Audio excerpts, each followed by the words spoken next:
You know, I can remember every single first playthrough I've ever done for a Zelda game. Except for the Wind Waker. If you've been following me for a while, you know that when I did Twitch streaming for a bit during my time at school, the second game I ever did was Wind Waker HD. It was a game that I had for quite a while and I just never got around to playing it, but I thought doing it for Twitch would be a good way to finally experience this part of the Zelda mythos.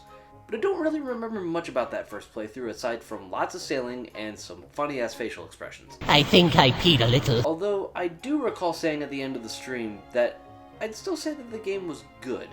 That was almost 4 years ago though, so I think now is a good time to get a more fresh opinion on things. While Majora's Mask had reviewed well with critics, fans at the time considered it too radically different from Ocarina of Time. That was at the time, however, as most have come around on the game nowadays, but, back then, fans were still waiting for that true follow-up to Ocarina of Time, and they got a glimpse of what the next generation of Zelda would bring with this demo video that was showed at Space World 2000. I didn't see any of this growing up for the record. When this was shown off, I was barely 2 years old. I hear those gray hairs forming, you millennials. Fans were excited to say the least after seeing this, and what did Nintendo show off the following year?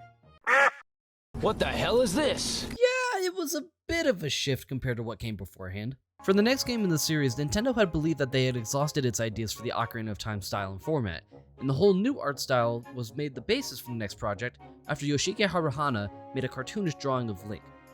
Miyamoto had his doubts, but Aonuma stuck to his guns and continued with this style because of how enthusiastic the development team was about it. The game was under a strict development time though, which led to 2 of the major dungeons of the game being removed. Wind Waker was released on the GameCube in early 2003 in North America, and then 10 years later, Nintendo announced that the game was getting an HD remaster on the Nintendo Wii U, which would improve the game's visuals, performance, and add some new quality of life features. Much like its predecessors, Wind Waker was met with overwhelming positivity from critics, but you had the division between the fans who wanted a more realistic Zelda and those who were okay with this new direction. I don't see many people arguing about the art style change nowadays, and thankfully those sort of discussions with Zelda in general have died down over the past 20 years. But was Wind Waker the follow-up to Ocarina of Time that people were hoping for? Well, I'm ready to begin the second half of the Zelda Marathon, so let's turn on our Nintendo Wii U's and let's deep dive our way into the story of The Legend of Zelda, The Wind Waker.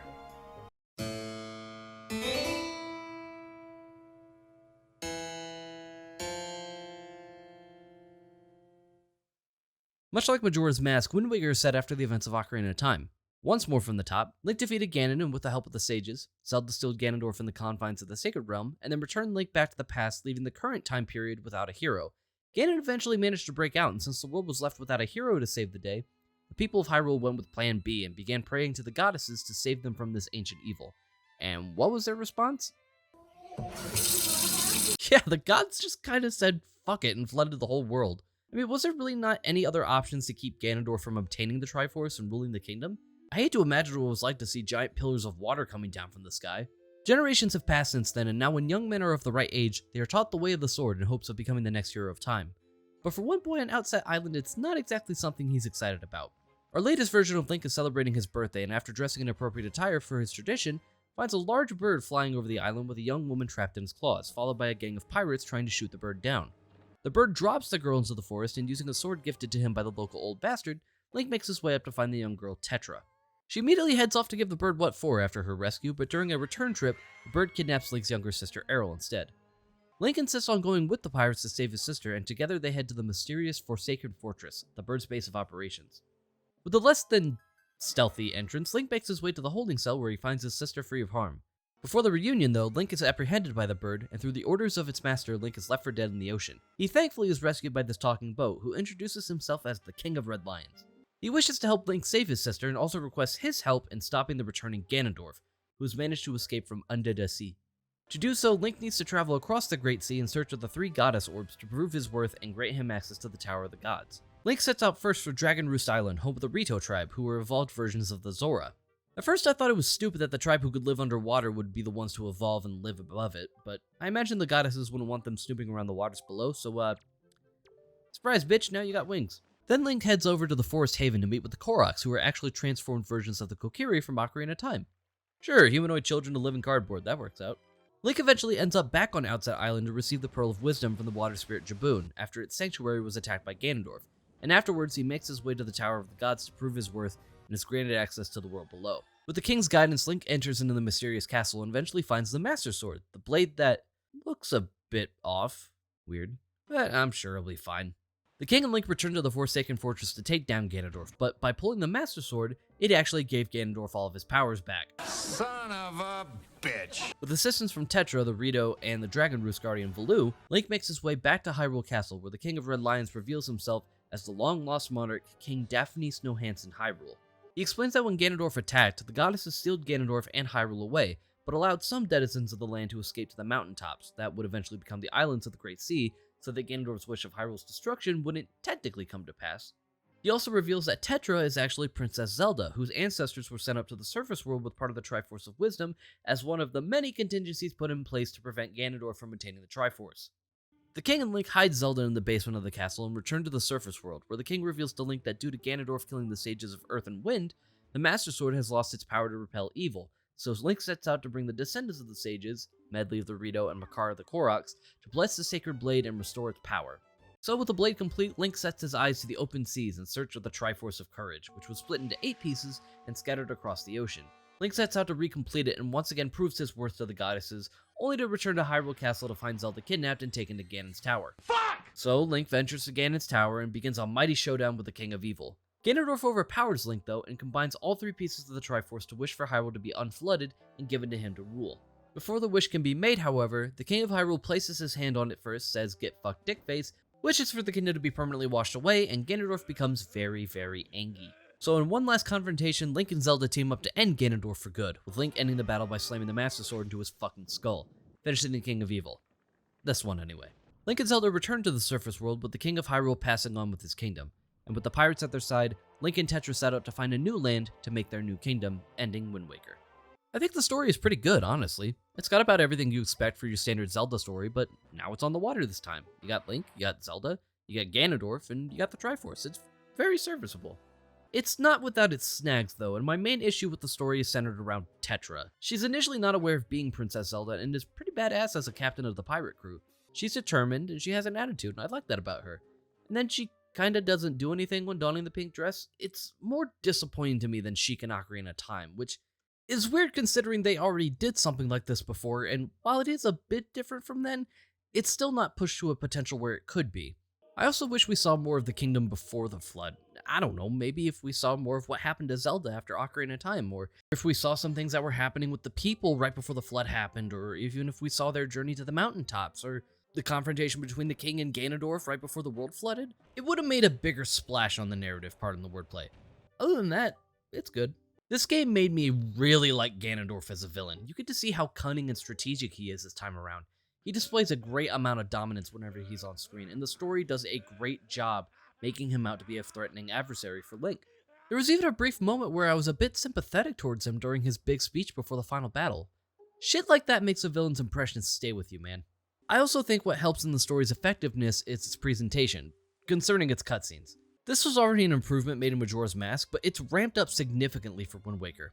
Shot composition and character choreography are done rather well and do a good job to further invest a player into the narrative. And of course, it's also an improvement because Link actually has an emotional range.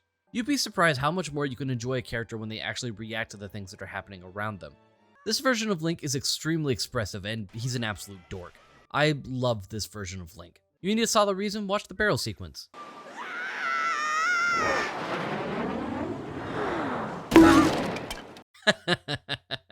That's funny.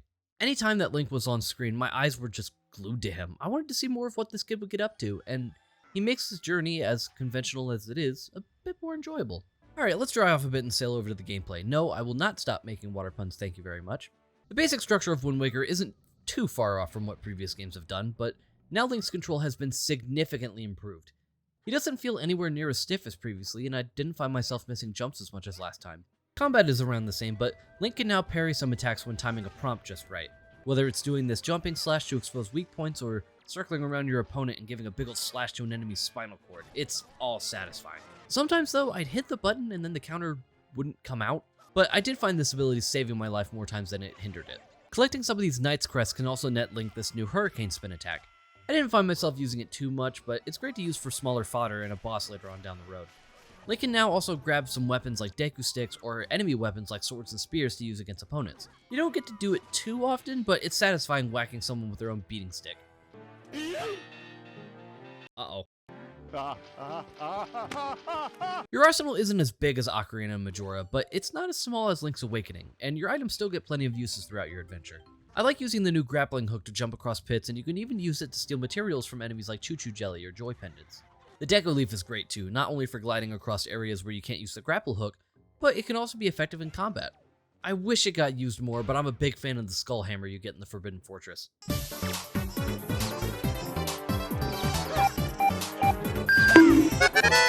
Of course, I also still love using returning items like the Boomerang, which can now lock onto 5 targets at once, the bombs, bottles, the bow with fire, ice, and light arrows, and my eternal lover, the hookshot. I will say I found the hookshot's range to be a bit shorter compared to the one in Majora's Mask, or even compared to the base hookshot in Ocarina of Time. If all the water didn't give it away, traversal around the world is now done through sailing across the map. Everything is laid out in this grid system, and getting to the next area is as simple as pulling out your sail and heading to your destination. You don't fill out map squares as you travel through them. Instead, you have to buy fish bait to lure these fishmen so you can fill out the square you're in on your sea chart. You have to do this for every single square on the map if you want to fill the whole thing out.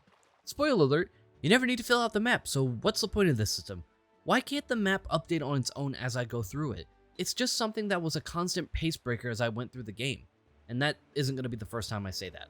When traveling, you also got to make sure the wind is blowing in the right direction, and with the titular Wind Waker, you could do just that. It can be a pain at first because you have to stop the boat to a standstill, play the song, change the wind, watch the wind change, and then start sailing again, but thankfully the HD remaster adds the Swift Sail. With this, your boat travels a bit faster and the wind will always blow in the direction that you head.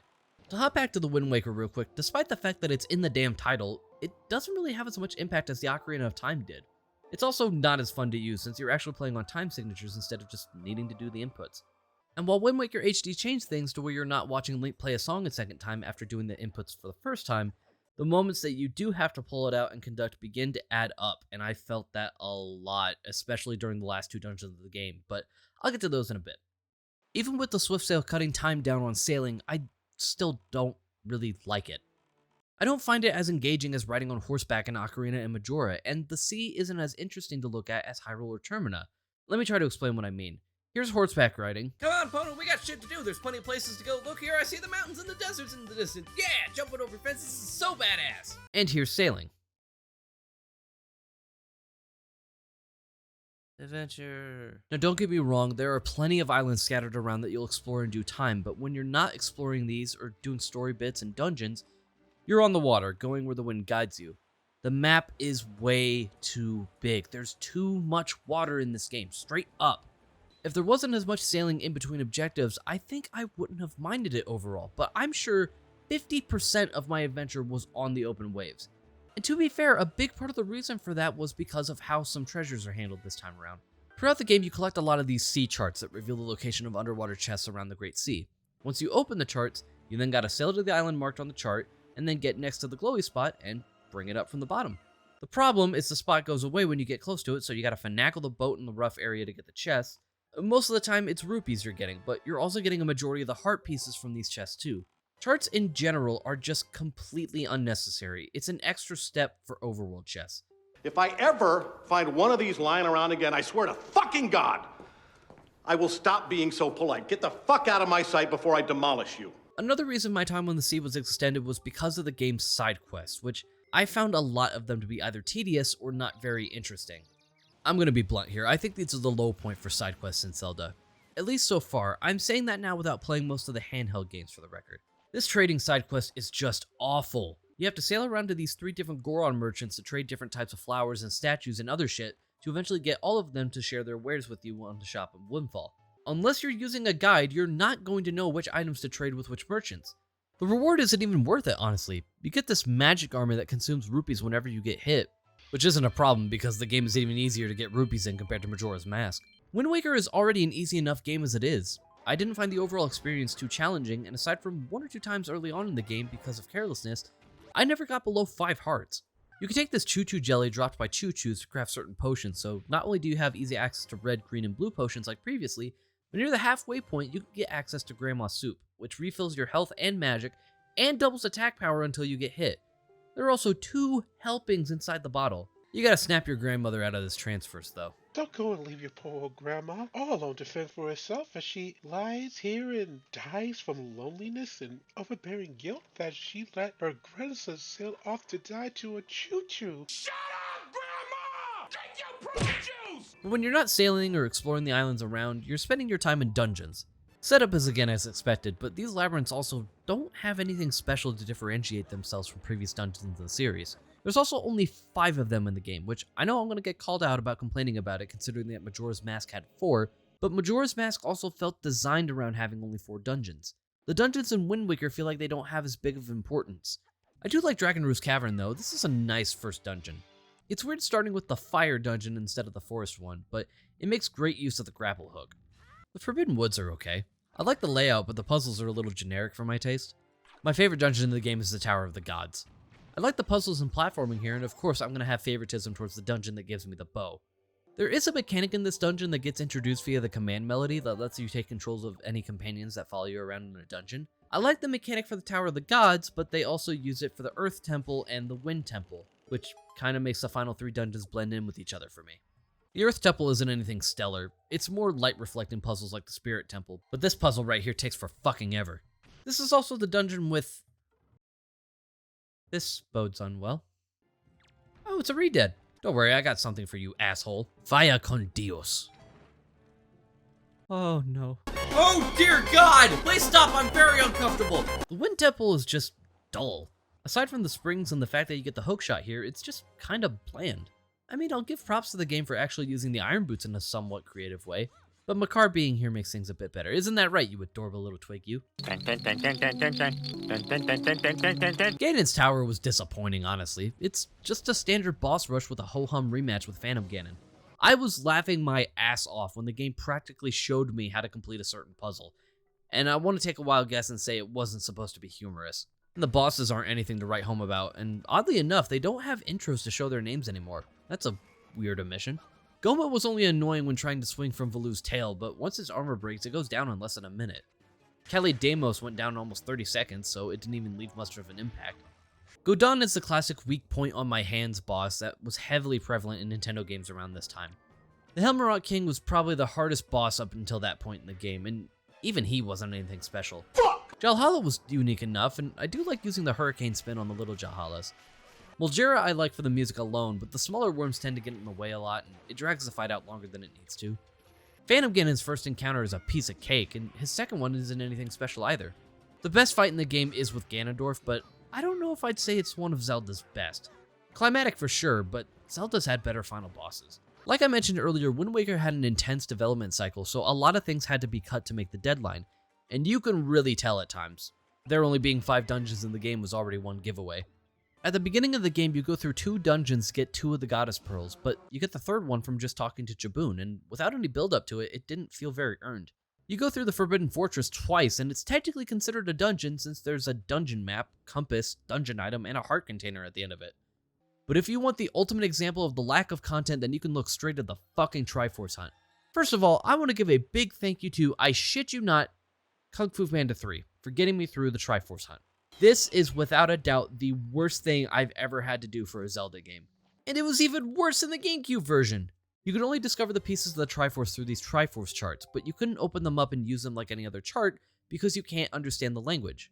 And there's only one person in the Great Sea who can decipher them for you. Hello! And I want to skin him. Tingle makes his return from Majora's Mask, and while in that game he was a weird yet helpful inhabitant of Termina who would sell you maps at a reasonable price, in this game he's a greedy little piece of fucking shit. This motherfucker loves rupees. Before you even start the quest, he sends you priority mail that you have to pay 210 rupees just to open.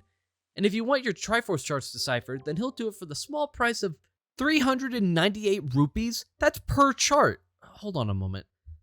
Carry the 7 and 8 of these.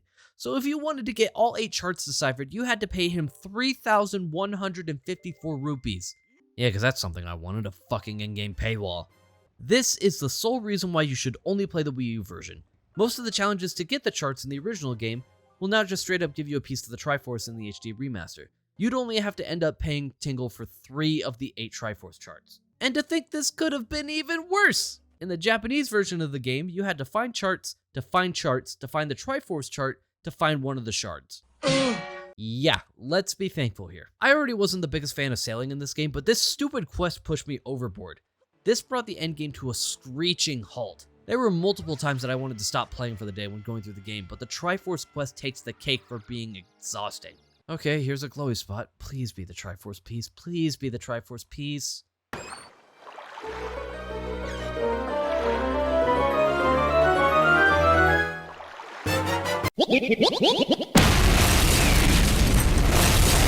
The presentation, though, I can't get enough of. I already praised the game's cutscenes, but the graphics have aged extremely well. The cel-shaded look works damn well for Zelda. I've grown to love this art style a lot, and I hope that they continue to use it for future games. There are some weird graphical errors on occasion, unfortunately. Popping can be especially noticeable on the open seas, and I'm pretty sure I'm not supposed to be seeing this in Mulgera's boss room. The music is also great. It doesn't beat out Majora's Mask in my opinion, but it's still really damn good. Cutscene music this time around was especially great quality, and the game loves using leitmotifs and new arrangements of older songs from throughout the series' history. I geeked out when the Link to the Past intro theme played when the king completed the Triforce of Wisdom. Farewell Hyrule King is a slower remix of the castle theme from A Link to the Past as well, and it's incredibly somber. The opening song during the mural scrolling is good shit as well.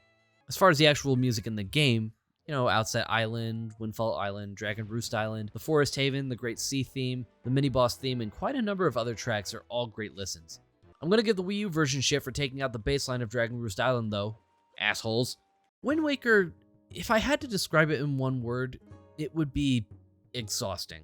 I do like the story, the characters, the combat, and the items, but its world didn't get much from me. Sailing was a huge turnoff, and I find that it breaks the pace way too often for me. The side quests, world traversal, and the entire build-up to the finale of the game just left me in a sour mood. I didn't have the most fun with this one, and as of now it ranks pretty low on my Zelda totem pole.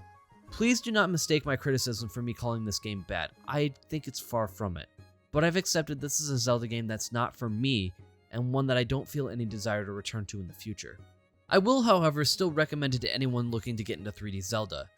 Its lower difficulty and rather elementary dungeons are perfect to adjust players into this style of gameplay, and more than likely you'll find something in here that you'll love that I didn't. If you're still able to access the Wii U eShop, please play the game on the Wii U. The changes to the Triforce Hunt alone make it the definitive version of the game. I'm sure there are going to be some people that are going to be angry with what I said, and, that's why it's called an opinion, guys. It's not a fact. I really wanted to like Wind Waker going in, but unfortunately that just didn't end up being the case. And, if you like Wind Waker, more power to you. And if you got some stories about Wind Waker that you want to share, leave them down in the comments below. I'd really like to see what it is about this game that everybody enjoys so much. We're not quite done with the Wii U just yet. We still got one more remaster to take a look at before we hop back over to the Nintendo Switch. So, next time we meet, I'll see you guys with... Look at that. Another one of my favorite games of all time. I'll see you guys for The Legend of Zelda Twilight Princess HD. So, thank you guys very much for watching, and I will see you guys next time.